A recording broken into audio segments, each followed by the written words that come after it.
everyone, and welcome to our monthly Leadership Basics training.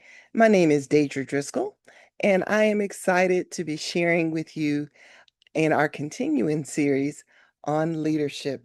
So, I want to make sure that we are good stewards of our time. So, we're going to jump right in and get started. My name is Dadra Driscoll, and I am a leadership consultant. I am excited about it. In addition to being a travel entrepreneur, a minister, a teacher, a mentor, I love leadership. As a certified member of the Maxwell Leadership Team, my good friend John Maxwell always says that everything rises and falls on leadership. So I'm super excited to have the opportunity to pour into us about leadership once a month. So we've been going forward in our series covering the 15 Invaluable Laws of Growth by John C. Maxwell. This is an amazing leadership book. I encourage you to get it and add it to your leadership library. And each month we take a different law and we look at it. So this week we're going to be talking about law number 6, the law of environment. Growth survives in conducive surroundings. The law of environment. So I don't know if I happen to have any um, gardeners. That's what the word I was looking for. If I have any gardeners on the line, and if I do, I know you know how important it is to have the right surroundings, the right environment when you're planting and growing something. And that same analogy is what we're going to be looking at as we talk about the law of environment. But as we talk about environment, as a leader, often it is important that we're willing to make a change. And I know before we even talk about change, that change can be scary sometimes, that doing something different, being in an environment we've never been in, trying something new can be very frightening. But I want you to know that change is a good thing.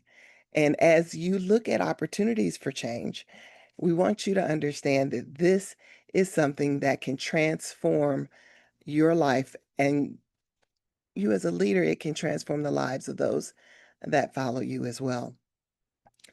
So let's get going. Law number 6, the law of environment. Now, John says, if you always find yourself at the head of the class, you are in the wrong class. Now, I want you to let that sink in. Now, it's wonderful to be the smartest and the best and the brightest in a situation, but you don't want that to be the case in every situation. Being in situations where you can learn from others, apart from just them learning from you, is one of the great things that you should seek out as a leader. Yes, rise to the top, but also seek out opportunities where you can glean and learn and grow yourself.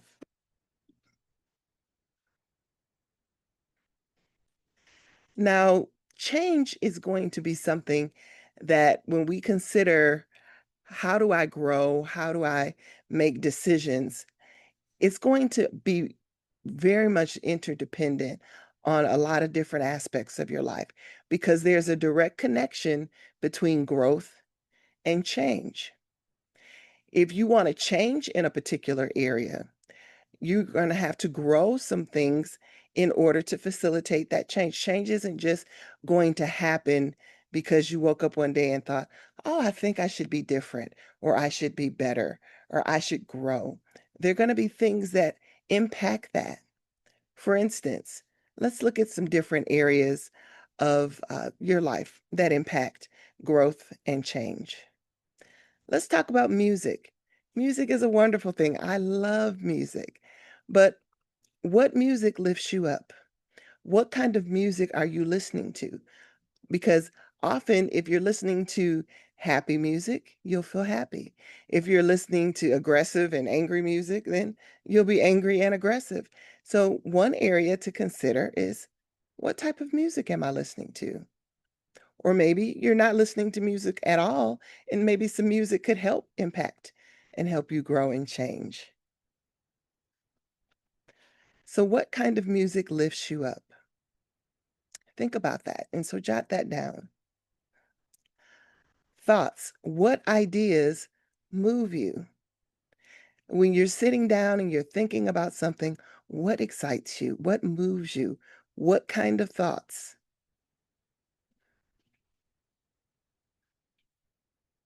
Now, for those of you who may have a spiritual tone, there's a scripture that talks about think on these things, and then it lists all sorts of good things and positive things to think on, because that book also says that as a man thinketh, so is he.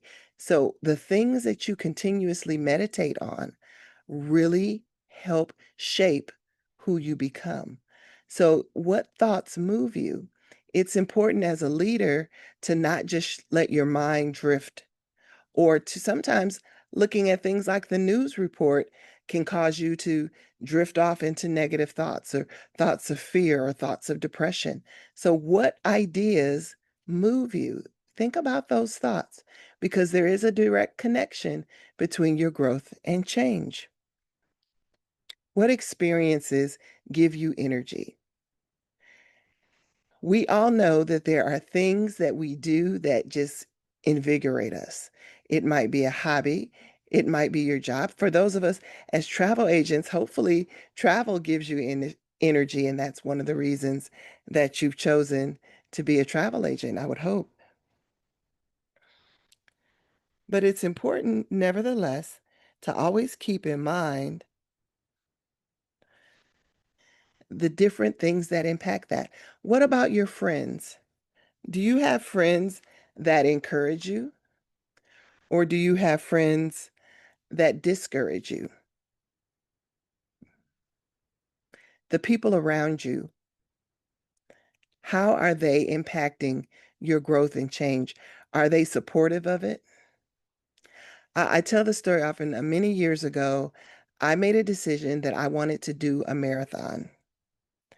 So I started doing training to do a marathon. I am not an athletic person. And the people around me, when I told them what I was doing, they kind of laughed, like they thought I was joking. And the truth of the matter was that I was very serious. I really wanted to do a marathon. And I got with a training group. I started in February of that year. The marathon was going to be in December. And I started working I noted who was encouraging me and who was kind of mocking me in the background, the people around me. And I just decided, I didn't say much more about it at times, but I showed up for each of the practices and I prepared. And when it came time to actually do the marathon, and I went and I did it, and I came back and I had my medal. All sorts of people then were looking, and, I understood who really was for me and who was genuine. Just by me making a choice that I wanted to grow and change, people weren't in favor of that for me. Think about that. Who in your circle cheers for you and encourages you when you want to grow? Next, recreation. What activities give you energy? Because you can't just work, work, work, work, work like that song. You have to have times where you have outlets. So, what type of recreational activities give you energy? And are you taking advantage of those, because they also help stimulate your creativity? They're going to help you when it comes down to growing and changing. These are all aspects of your environment. As we're talking about law number 6, the law of environment, each of these factors impact your environment. Now, again, change is going to depend on your choices. So let's talk about your soul. What spiritual exercises strengthen you? For some people, it's going to church. Some, it may be things like meditation. But what things are you doing that are a spiritual exercise to help strengthen you? Think about that, because we're all spiritual beings, whether and when I say spiritual and talk about the soul, it is not just based upon quote unquote religion, because often people get up in arms and they feel one way or another. This isn't about that specifically, but what things are you doing to feed your spirit and strengthen you from the inside? What are those things? Because if you want to change, you're going to have to make choices that impact all of those areas. What about your hopes? What dreams inspire you? Do you have dreams of walking the stage at an Evo convention? Do you have dreams of being $1 million travel booker? Maybe you have dreams of, I don't know, you fill in the blank. I was about to make up something, but I want to tell you that your dreams are important and they definitely fuel how you go about your life if you give them space. We started out, when I asked if any of you were gardeners and understanding, having the right soil and the right environment. Your hopes are very important. So knowing what inspires you, because often, and especially, and I don't mean this as a negative, if there are any guys on the line, but I know I've got lots of ladies on the line. And for women, we often will hold back and put our dreams and hopes on the back burner for everyone else. And I'm here to tell you, you've got to pull them out. You've got to put them in the ground and let them spring up. Whatever those dreams are that inspire you, you want to pull those things back out. You don't want to let them drift because time is going to go by regardless. And the last thing you want to have happen is years go by and you think, I wish that I had, and then you fill in that dream. You've got to make space for it. Let's talk about your home. What family members care for you? When you're the caregiver all the time, are there family members who also reciprocate and give you a break or do things to help care for you? All of this is about environment. And if you don't have natural family members that fill in that, do you have friends who fall in that category?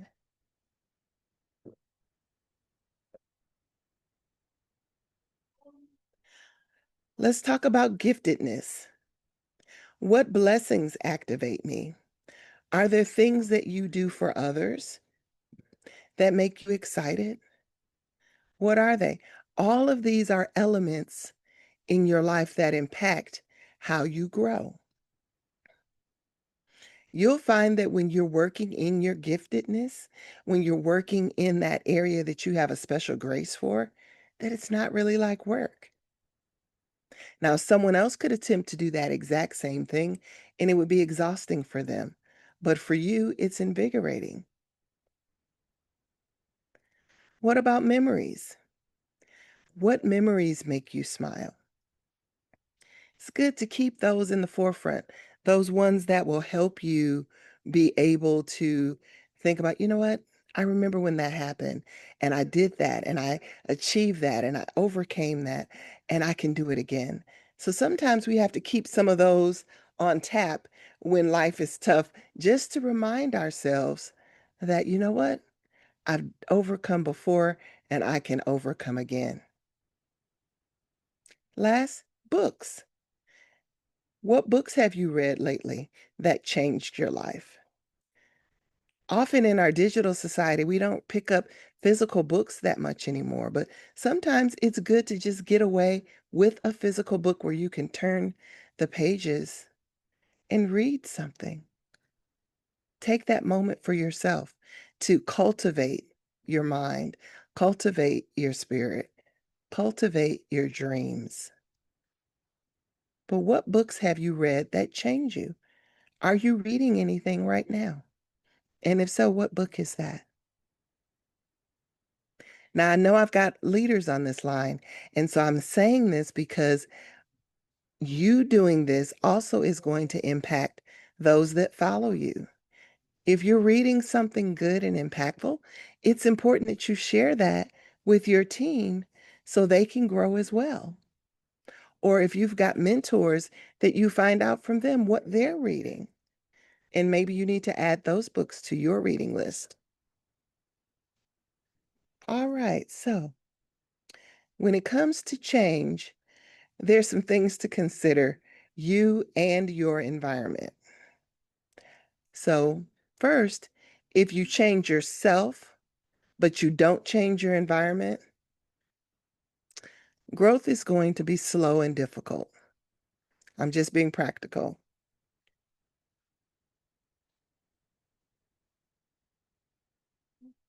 Now, if you change your environment, but you don't change yourself, growth is going to be slow.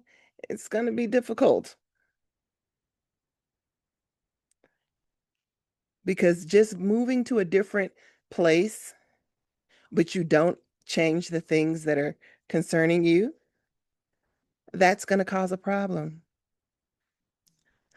But if you change your environment and change yourself, growth will be faster and more successful. So, for many of you, when you decided to start a business, you made a decision to make change in yourself and become a business owner, but maybe everything else in your life stayed the same.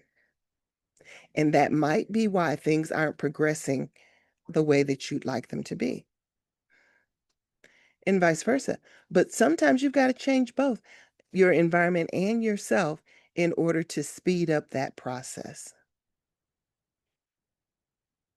It might be cleaning out an area of your home to create an office that's your workspace, not doing work at the dining room table in the middle of everything else, that you have a designated space so that people start understanding and respecting that you are in business. Sometimes people don't think that because they're not, looking at what you're doing as being a major thing. Oh, it's a little something she's doing on the side. While she's fixing dinner, she's in there booking something. It's not a real job. Maybe you need to create a specific workspace and allow the people in your life to understand that, hey, this is different. This is important. Maybe you need to set work hours, some time that is uninterrupted and specific just to your business.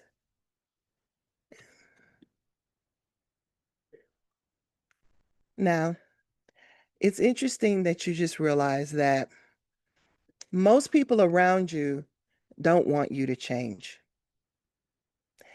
If everybody is staying the same, it's comfortable and it's good.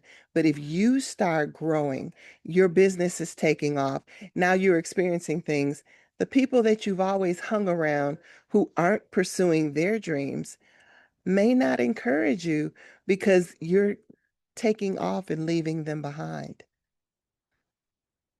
Change is hard, and often people don't want to admit that they're afraid to change. So usually if you're in a group of people who are all afraid to change, you can all be comfortable together. But the moment you start growing, changing, and stretching your boundaries and going after your dreams, you start leaving some people behind, and they may not always encourage you in that. But that's okay, because I'm here to tell you, you're in an environment of a lot of people who are doing that exact same thing, and they will encourage you together. We'll all move together. So you always have someone in your evil family that will encourage you if your immediate circle in your home life isn't. But let's keep going. Because I do want to know before I go on and start going down the things on this slide, I want to point out something to you. One of John's mentors, Elmer Towns, said the way to get a poker hot is to get it next to the flame. So, for those of you who've never been around a fireplace, the thing that you use to stir the coals is a poker, a red hot poker. And if you get it next to the flames, that's how it gets hot. And it's that same way when it comes to being a person who changes.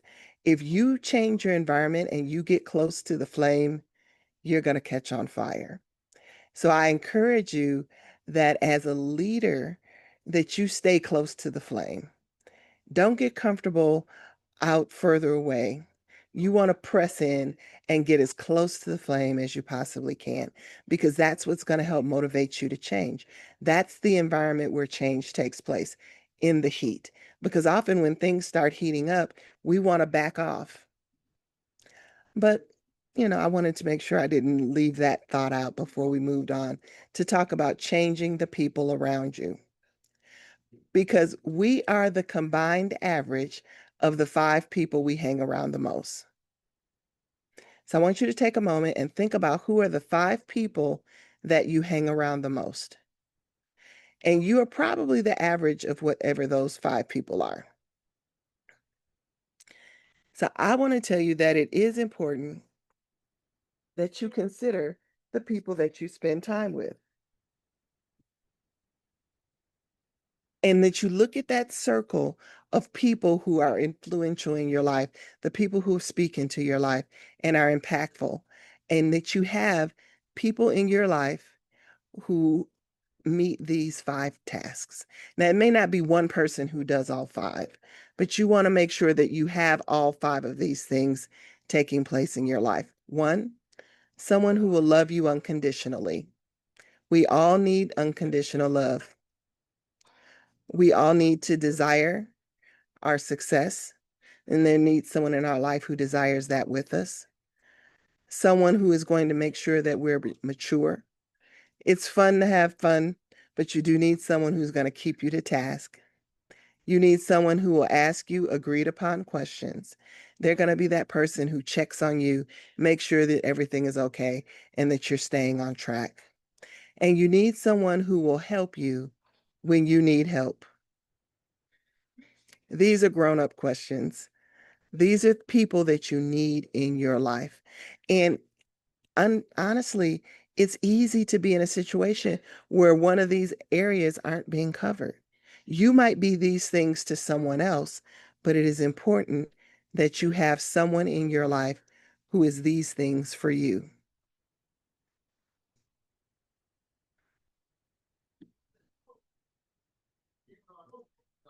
So let's talk about changing yourself in this new environment, because you are a business owner now. You are not the same person you used to be. You need to make your growth public. We often hear, don't be a closet agent, but it's important that you also are celebrating the growth along that journey. So maybe it's something new that you're learning in your business. Maybe it's something new that you're learning for yourself. You want to celebrate yourself in public. Let people know that you aren't the same person you used to be, that you're growing in areas, that you're achieving things. This is also going to help with your attraction, because people want to be a part of things that are moving. People want to be a part of things that are exciting. Set your milestones for your growth. I know many of you have a milestone for April 30th, because that's going to be a particular cutoff date for the convention. So some of you have set a milestone of growth for that. But again, whatever those milestones are, you want to set them and then focus on each moment that it takes to get there.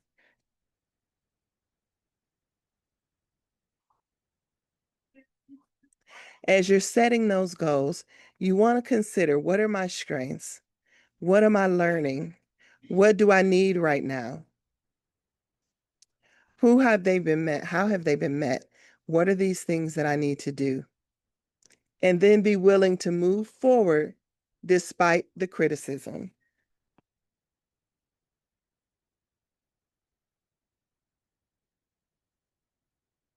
So, when we talk about focusing on the moment, consider the fact that there is nothing about your past that determines your future. No matter what has happened in the past, none of that has to determine your future. You can still have the future you want in spite of the past that you've already experienced. Now, I want you to think about that for a moment. Right now is that most important moment. Even if you've had great successes in the past, those don't matter either.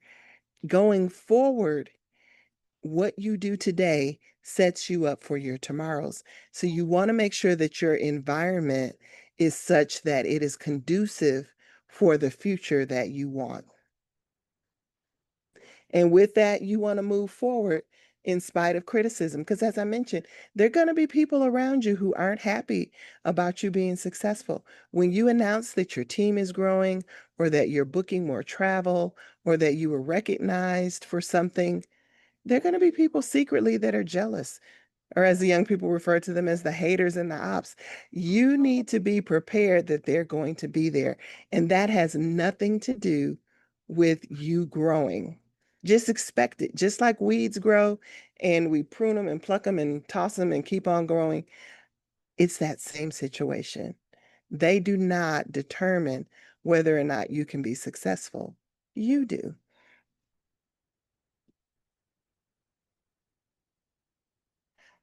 So I want to take a moment now and give a note to you as leaders, because it's important that you create a culture. Now, this culture could be your team, it could be your family, it could be your work environment, it could be many things. But this culture that you create is going to be important. You want a culture where there are some that are ahead of others. Again, there's got to be something for people to aspire to. If everyone is on the same level, it's hard for them to that little competitive point. You want people to be striving for something. That's the word I wanted. So you want to have a culture where there's always a place for them to aspire to, where each person is individually challenged. You want a place where the focus is always on moving forward and going up. You want an atmosphere that is affirming. You want an atmosphere that's creating a place that's designed to keep people out of their comfort zone. So let me have you think about that for a second. If your team is comfortable, that's not an environment for growth. You want to help them out of their comfort zone. So when you're talking to your team, you want them to understand that that's why you're there. No, this isn't a place to come and relax and be comfortable. This is a place to come and be challenged. You want to help everyone stay excited. You want everyone to remember that failure is not their enemy. There are going to be times that they don't miss or that they miss it, but they're going to learn from that and keep growing and keep going. You want to help them know that they're going to help each other grow and meet their goals. You want to create a culture where it's a place where change is desired. And it's a culture where growth is modeled and growth is expected. So that's why I mentioned, what are you reading? What are you doing? And those things that you're doing, take them back and share them with your team so that they know what you're doing and they can begin doing the same. When you show them, you empower them to grow as well. It's not enough just for you to grow. It's important that they get a chance to grow as well, and that they're encouraging one another to grow together.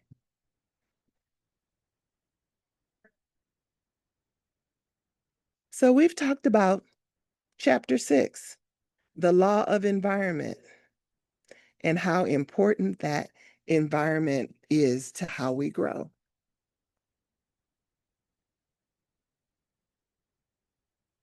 Your change is going to depend on your choices, and that can include anything from music to friends to the books that you read to what you're doing to take care of your soul and nurture your spirit, the recreational things that you do for fun. All of those things are a part of the environment that allows you to be able to change. Because growth thrives in conducive surroundings. So if you create the right environment, your growth will flourish. Just like creating the right flower bed causes your garden to grow. I want to thank you guys for taking some time out to talk about law number 6. Each month, we're covering one law out of the 15 invaluable laws of growth. And I hope that this is something that is going to cause you to really be introspective